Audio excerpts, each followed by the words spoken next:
tonight I'm going to be showing you one of my go-to weeknight meals, especially for this time of year because it's very like warm and comforting, and that is my chili cornbread casserole.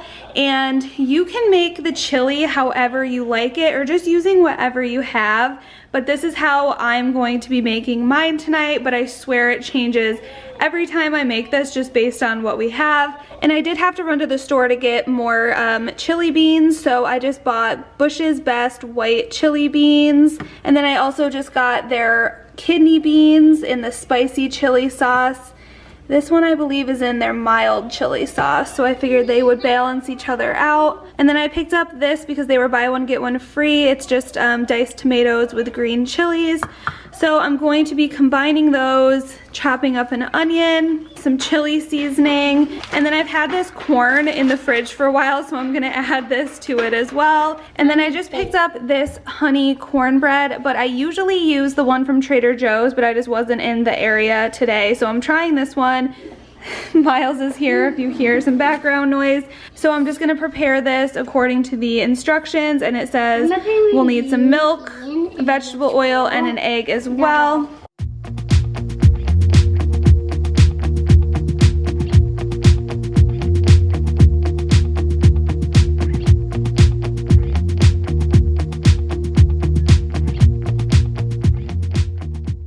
Now I'm just going to saute the onions with a little bit of olive oil, salt, and pepper until they are translucent.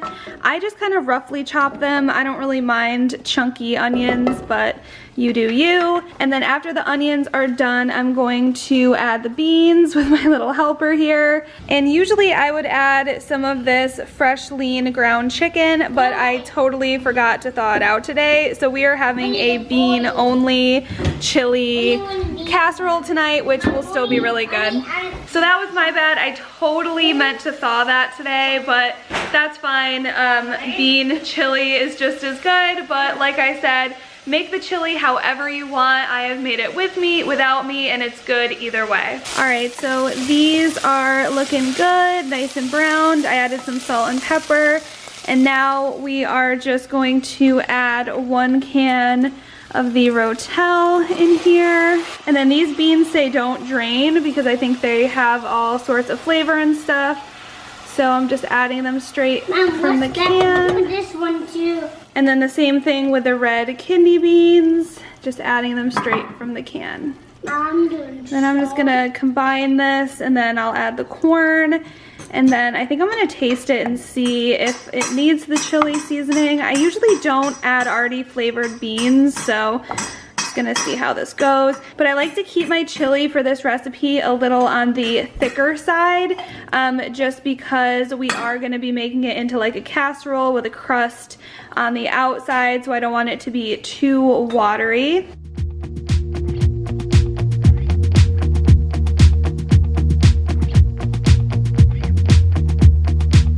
So this has been warming up on the stove a little bit, and I just tasted it, and the beans definitely add some flavor, but not quite enough. So I am gonna go ahead and add this whole package to this as well. I like a really strong chili flavor, so I think this will be really good. So I'm just gonna basically let this cook for a while, let the flavors kind of combine, and then I will show you what we do next. All right, now I'm just gonna make the cornbread according to the box instructions. Like I said, this is my first time using this one, but it should be good.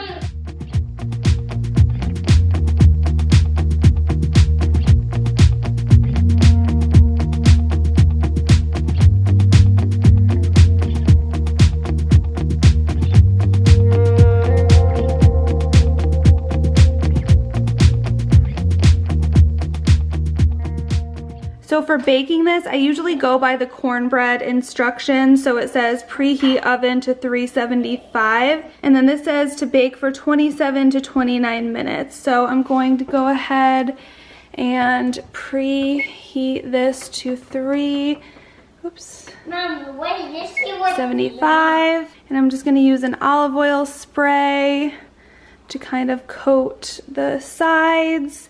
Usually it doesn't stick too much, but definitely the sides is where you're gonna wanna coat.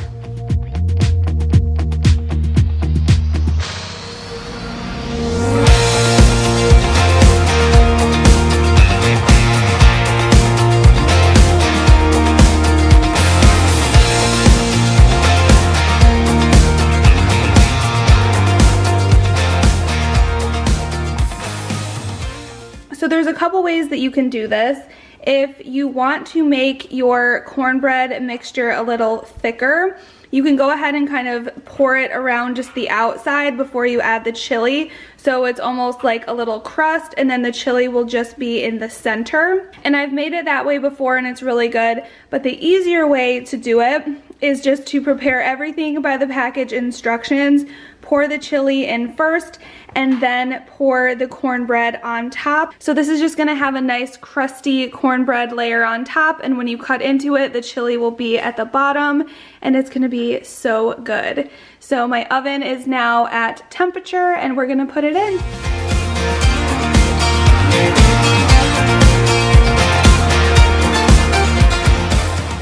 All right, so here it is. As you can see, the chili is all at the bottom and the cornbread is on top. It's gonna be so good. I'm starving right now. And then we're just gonna be topping ours with some honey, butter, which I have to get from the fridge, and then a little bit of this cheese.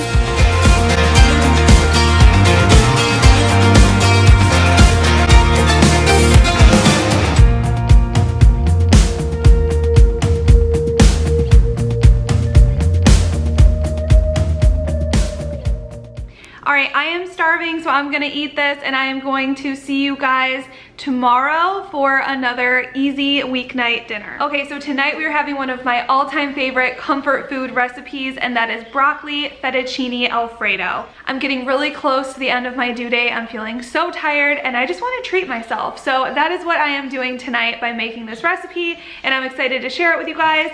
So let's jump right in. So for this recipe, you are going to need salt and pepper, garlic, broccoli. I bought the pre-cut broccoli florets just because it was easier. You're also going to need cream cheese. I actually accidentally bought this, which is like cream cheese, only different, but I meant to buy the cream cheese, but this should be fine. You're gonna need a stick of butter, heavy whipping cream, Parmesan cheese, and I'm gonna be using penne pasta just because that's what we have on hand. I personally find that the penne is easier to eat, especially for my son, than like the long fettuccine noodles, but whatever you prefer to do, it'll taste good either way.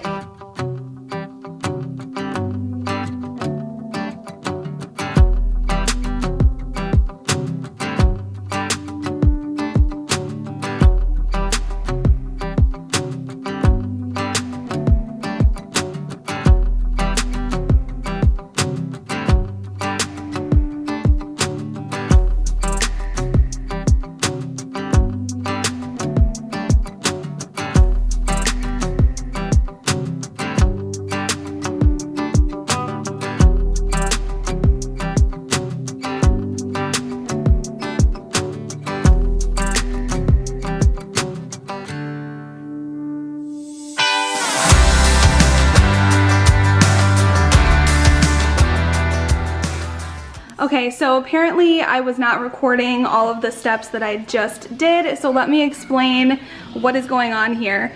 So I sauteed the garlic, and then I added the butter, cream cheese, and heavy whipping cream and mixed it all together, and now I just have that on low.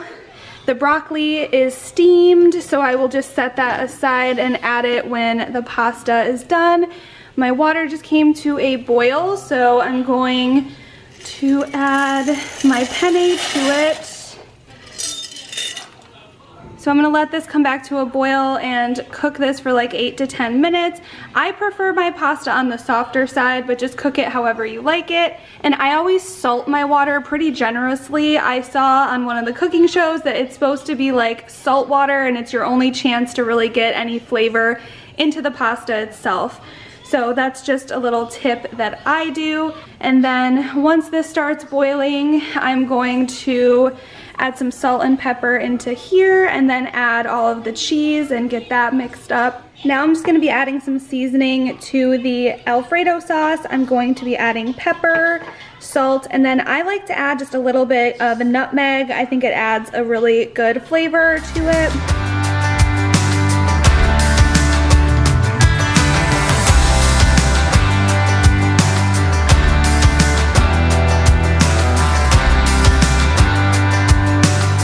So So I'm just gonna turn the burner up till about 3, and I just added all of the cheese, and I just wanna stir it consistently until it starts to melt, and then turn that heat back down because this can burn pretty easily. So I'm just gonna stay on top of it. If you find that yours gets too thick, you can add a little bit of milk.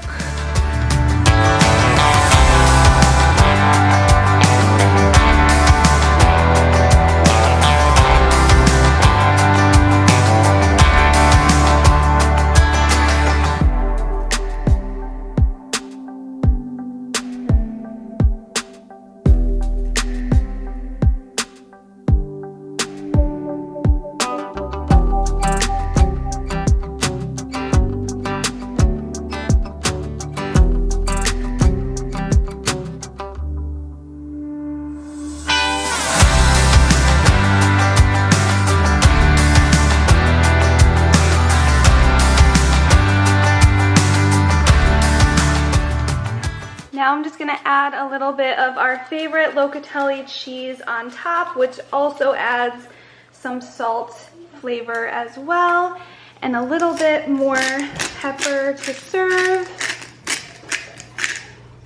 And like I said, you guys, this is one of my favorite comfort food meals. If you try it, let me know what you think. For tonight's dinner recipe, I am making acorn squash bowls, and these are one of my all-time favorites. They hit that savory and sweet element, which I love. And I also love that it's the type of recipe where you can just use up whatever you have on hand, especially vegetables and things like that that you kind of just need to use up. And the other reason I love this recipe is that you can make it ahead of time. So I will show you guys all of the ingredients that I'm gonna be using, and then I'm just gonna saute them all together in one pan, pop them in the fridge, and then when I'm ready to make the acorn squash bowls tonight, I can just take it out and heat it back up, and it is so easy. So you're gonna need acorn squash, and I find that 1 squash per person is good, and then we're just gonna be slicing them lengthwise, so each person gets 2 of the halves. And then this is the stuff that I'm going to be sauteing to stuff the acorn squash with. And like I said, one of the reasons I love this meal is you can just use what you have on hand, use what might go bad soon, like this zucchini. So I'm adding chopped zucchini to my ground chicken, 1 onion, a couple cloves of garlic. I'm gonna chop up some carrots, and then this is just some locatelli Parmesan cheese that I'm going to grate and kind of add to bind everything together. But this is just a really easy, like low carb, healthy meal that still tastes so good. This is gonna be like your savory part of the meal, and then this is gonna be your sweet. So if you're feeling really fancy, you can add a couple over easy eggs on top, or fried eggs, whatever you want to call them. So I'll usually do this just to add some extra protein and stuff, and my husband especially really likes this. And since I am making mine ahead of time, I'm just gonna set my acorn squash aside because that is gonna be kind of like the last step, and then I'll also be cooking the eggs at the end as well. So the first thing I'm gonna do is saute my ground chicken with a little bit of this olive oil spray that I got from Trader Joe's. Just gonna spray the pan with this.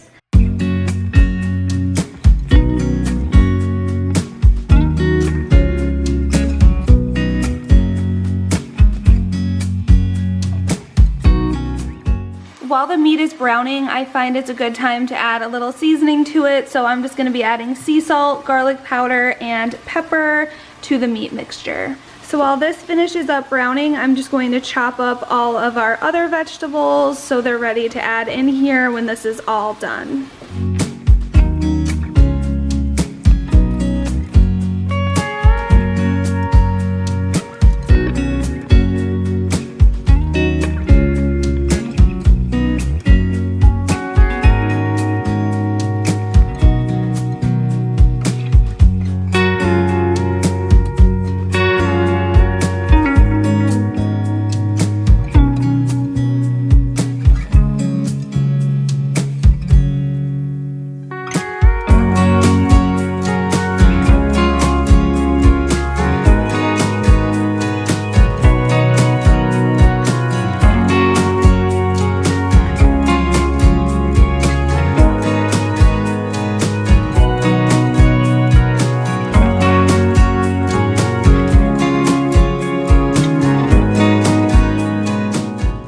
just added a little more salt and pepper now that all the vegetables are added. And I'm just gonna let this saute on here until everything gets nice and soft. And I'm just gonna go ahead and pre-grate some of this locatelli cheese. So once everything is sauteed, I can add this to kind of help bind everything together and help add a savory flavor. So it's been about 8 minutes now, and I'm just cooking it on pretty low heat. So right now it's between a 3 and a 2. And everything is getting pretty soft. It's not 100% done yet, but at this point I'm going to add some Worcestershire sauce. I'm so bad at saying it, but you know what I mean. So I'm just gonna add a little bit of this, and I tend to eyeball everything. I just am trying to cover the whole pan, if that makes sense. Just a nice even coat across everything, and then I'm just gonna stir it together. The carrots just need a couple more minutes, so once that's done, I will go ahead and add the cheese that I have grated up, and I would say this is about a half cup.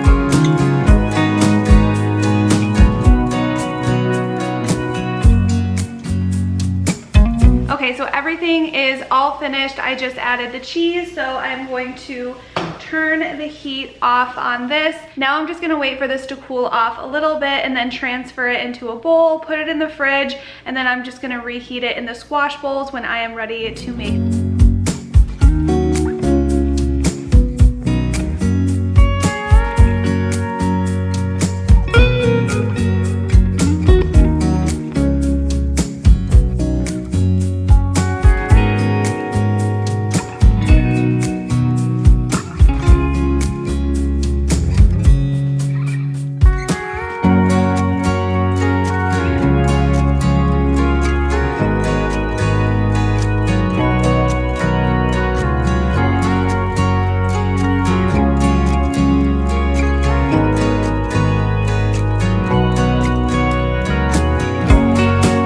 After you have halved your acorn squash, removed the seeds, and then added some salt and pepper, we are going to preheat the oven to 425.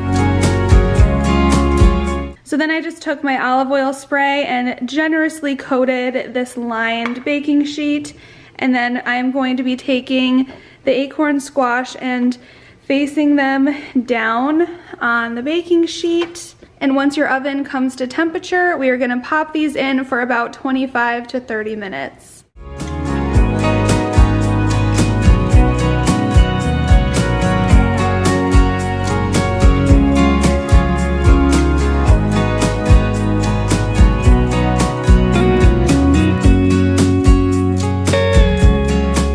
Now I'm gonna scoop out some of the acorn squash. It should come out really easily like this, and I'm gonna add it back to this meat mixture and then heat it all up together.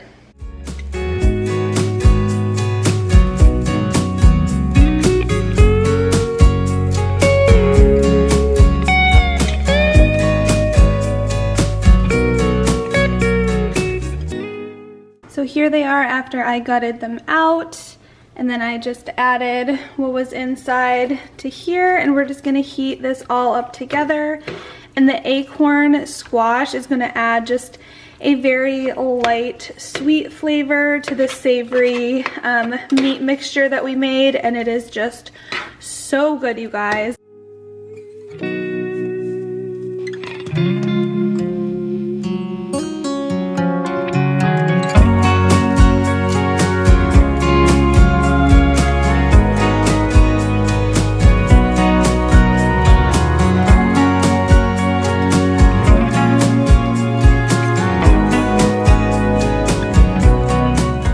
So here is the finished product. I gave Ryan 2 over easy eggs on his, and I just decided to keep mine plain tonight, but I did top them with some locatelli cheese. This has been one of my go-to meals if I want something healthy that's sweet and also savory. I hope you guys enjoyed my first what's for dinner tonight video. Let me know your thoughts. Let me know what recipe sounds the best to you, if I should keep making these, if it's something you guys like to see. Let me know all your thoughts in the comments down below. Make sure to give this video a thumbs up if you did enjoy it, and I will see you in my next one. Bye guys.